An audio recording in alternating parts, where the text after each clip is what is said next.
عالمی عدالت انصاف میں بھارتی دہشت گرد کمانڈر کلبھوشن یادیو کیس میں اٹارنی جنرل انور منصور خان کے دلائل۔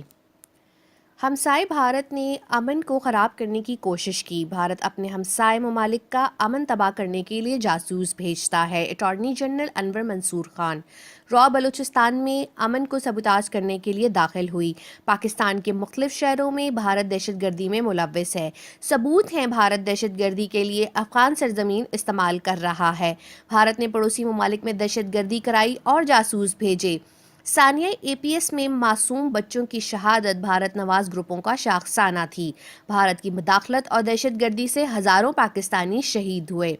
کلبھوشن یادیو بھارتی خفیہ ایجنسی کے لیے کام کر رہا تھا۔ اٹارنی جنرل انور منصور خان کے عالمی عدالت انصاف میں بھارتی دہشت گرد کمانڈر کلبھوشن یادیو کیس میں دلائل۔ کلبھوشن کو بلوچستان گوادر کراچی میں دہشت گردی کے لیے بھیجا گیا۔ آرمی پبلک اسکول پشاور حملے میں بھارت براہ راست ملوث تھا۔ بھارتی جاسوس کلبھوشن نے پاکستان میں نیٹ ورک تیار کیا۔ بھارت سی پیک کو متاثر کرنے کے لیے دہشت گردانہ سرگرمیاں کرتا رہا ہے۔ کلبھوشن بم دھماکوں، ٹارگٹ آپریشن اور اغوا کی وارداتوں میں ملوث ہے۔ کلبھوشن کی کارروائیاں انفرادی نہیں، بھارت کی ریاستی دہشت گردی ہیں۔ پاکستان عالمی عدالت سے قانون کے مطابق کارروائی کی توقع کرتا ہے۔ عالمی عدالت انصاف میں کلبھوشن یادیو کیس میں پاکستانی وکیل خاور قریشی کے دلائل۔ بھارت ثبوت فراہم کرنے میں ناکام رہا۔ بھارت نے سوالوں کا جواب نہیں دیا۔ بھارت مستقل ویانا کنونشن کی خلاف ورزی کر رہا ہے۔ بھارت یہ بتانے میں ناکام رہا کہ کلبھوشن بھارتی پاسپورٹ پہ کیسے سفر کرتا رہا۔ ویانا کنونشن کا اطلاق کسی جاسوس کے معاملے پر نہیں ہوتا۔ بھارت ہمٹی ڈمٹی کی طرح اپنی خواہشات کی تکمیل چاہتا ہے۔ کمانڈر کلبھوشن اور اہل خانہ کے بیانات ثابت کرتے ہیں کہ وہ جاسوس ہے۔ بھارتی حکومت کے متضاد اور بدلتے بیانات سے ظاہر ہے کہ کلبھوشن جاسوس ہے۔ بھارت کلبھوشن کی ریٹائرمنٹ سے متعلق کوئی ثبوت نہیں دے سکا۔ بھارت نے جواب نہیں دیا کہ کلبھوشن کو دوسرا پاسپورٹ کیسے جاری کیا گیا۔ بھارت بتائے 2008 کے قونصلر رسائی معاہدے کا کلبھوشن پر کیسے اطلاق ہوتا ہے۔ بھارت کا 47 سال کی عمر میں کلبھوشن کو ریٹائر کرنا ناقابل فہم ہے۔ ویانا کنونشن کے تحت کیس میں ہائی کورٹ سے رجوع کرنے کا فورم ابھی بھی موجود ہے۔ کلبھوشن بھارتی نیوی کا افسر ہے جس کی ریٹائرمنٹ 2022 میں ہونی ہے۔ پاکستانی وکیل خاور قریشی کے عالمی عدالت انصاف میں دلائل۔ بھارت بتائے کمانڈر کلبھوشن کب ریٹائر ہوا، کوئی ثبوت پیش نہیں کیا گیا۔ بھارت بتائے کہ کلبھوشن ایران سے کیا کسی گاڑی کی ڈگی میں اغوا ہوا۔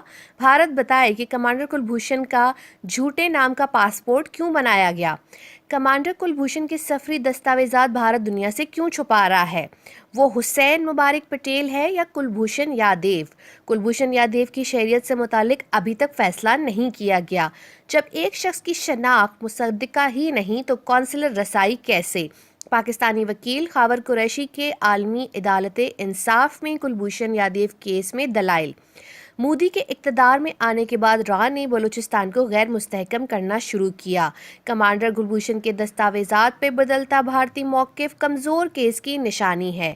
حسین مبارک پٹیل کے نام پاسپورٹ 2003 میں جاری ہوا۔ حسین مبارک پٹیل کے پاسپورٹ کی 2014 میں تجدید کی گئی۔ اجیت دووال نے کہا کہ پاکستان بلوچستان سے ہاتھ دھوئے گا۔ کلبھوشن نے حسین مبارک کے نام پہ کئی ممالک میں سفر کیا۔ وہ سلمان کے نام سے کلبھوشن کا پاسپورٹ 100% بھارت کا جاری کردہ ہے۔ کلبھوشن نے حسین مبارک کے نام سے کئی ممالک میں سفر کیا۔ کلبھوشن کی بریت، رہائی عالمی عدالت کے سابقہ فیصلوں کی نفی ہوگا۔ برطانوی رپورٹ کے مطابق کلبھوشن کا پاسپورٹ اصل دستاویزات ہے۔ جرمن ماہر ڈاکٹر کی رپورٹ کے مطابق کلبھوشن یادیو کی صحت ٹھیک ہے۔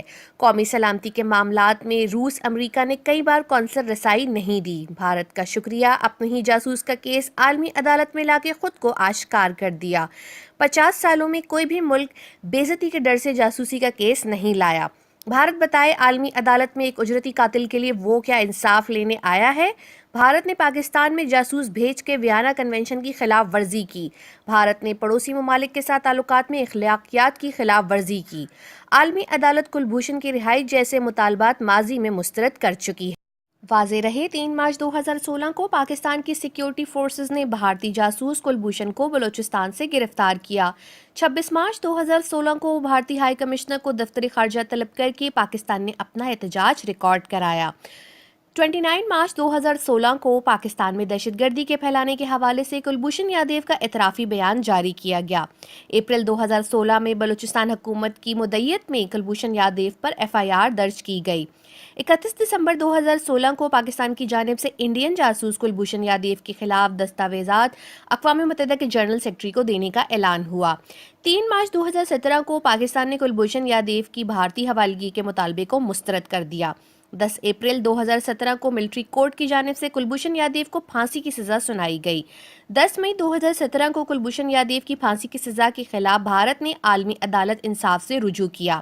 15 مئی 2017 کو عالمی عدالت انصاف میں مقدمے کا باقاعدہ آغاز ہوا۔ 18 مئی 2017 کو عالمی عدالت انصاف نے مقدمے کا حتمی فیصلہ آنے تک کلبھوشن کی پھانسی پر عمل درآمد کو روک دیا۔